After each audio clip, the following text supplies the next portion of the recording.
Okay, we've let this whisk for about 1.5 to 2 minutes, and we have a nice soft peak, and that means the top of this, when I pull it out, does what I call the Dairy Queen curl. So it's kind of flabby, and it does that little arc right there on the top there. And so this means that the egg whites have added enough air into them that we can take and we can start incorporating the sugar in a little bit at a time. And this is where you're gonna kind of create your meringue that we're gonna fold into our dry ingredients that are already prepared. So, 1/4 of a cup of sugar, lock it in place. And if you're doing this with a hand mixer, you just keep your hand mixer going. We're gonna take, and I'm gonna just kind of shake it. Like you're shaking salt over seasoning. I'm just gonna gently shake the sugar in to incorporate it. It's on pretty high. It's still like medium high here, because if we go too slow, we could actually like hit all of those bubbles we created and deflate what we've got going on here too. All right, I'm adding a little bit and a little bit at a time, shaking as I go. It's getting foamier and whiter in consistency. I don't know if you guys can kind of see inside that mixer there. It's also getting shinier. It's getting very glassier too. All right, gradually shaking that in. Make sure that you are measuring out all of your things ahead of time. Again, with the measurements for the kit, we have 3/4 of a cup of sugar measured in the pouch for you, which means you need to take out 1/4 of a cup and use that in 2 different recipes. Okay, cranking it all the way to high. Here we go, stiff peaks. That's what we're looking for. It doesn't take very long. Now, how to check that there are stiff peaks. Here is my tip. So when we did the soft peaks, we wanted the whipped cream to do like the Dairy Queen curl, the ice cream curl on top. When you do the stiff peaks, I want to be able to take this, a little dollop there, and I want it to stand straight up. So I've got a pretty firm little spike right here, so that tells me that I'm at firm peaks.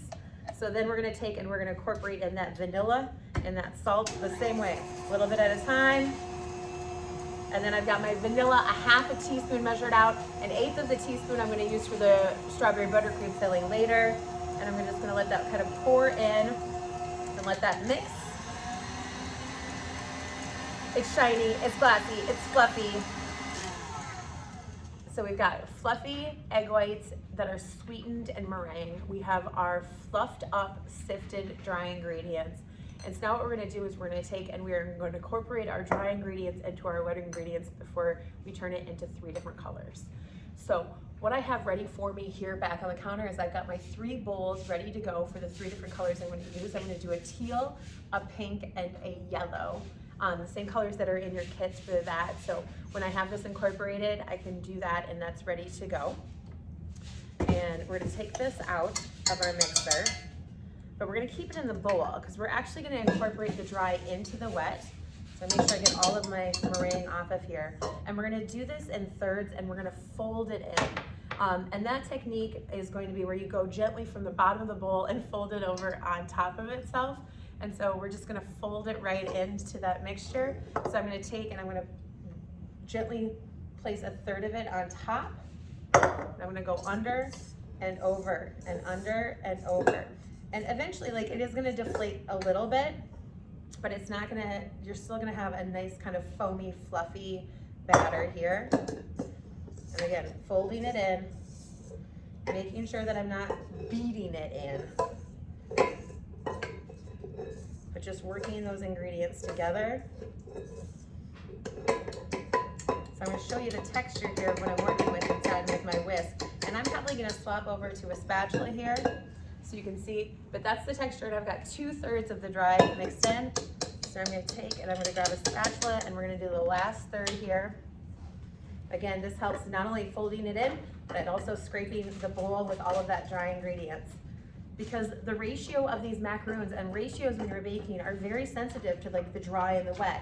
And the more you make these, the more you'll notice that like it is sensitive to, you know, if you would put in too much or if you use a packed almond flour instead of the sifted almond flour, what a difference in your cookie that would make.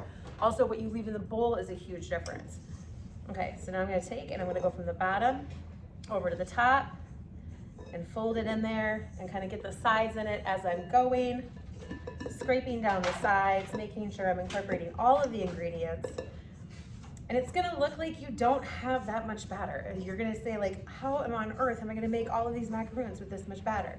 But when you pipe it out, you only use such a very small amount, like a half a teaspoon per macaroon, I would say, between a half a teaspoon and 1 teaspoon of this batter. So even though if you were making cookies, you'd be like, this isn't even gonna be 12 cookies. This is totally gonna be a ton of macaroons that we're gonna make. Okay, without over mixing, but definitely incorporating this in there. So I have all of that batter ready to go. At this stage here, your batter would be finished if you were just gonna make vanilla macaroons. Your batter is done, you can move on to the next step. But what we're gonna do now is we're gonna take and we're gonna divide our batter into these 3 bowls and grab our food coloring and turn them 3 fun colors. So I'm gonna take and I'm just gonna kind of blop some in there in each one. And we're gonna put the 3 batters, once they're colored, into piping bags so that they are easier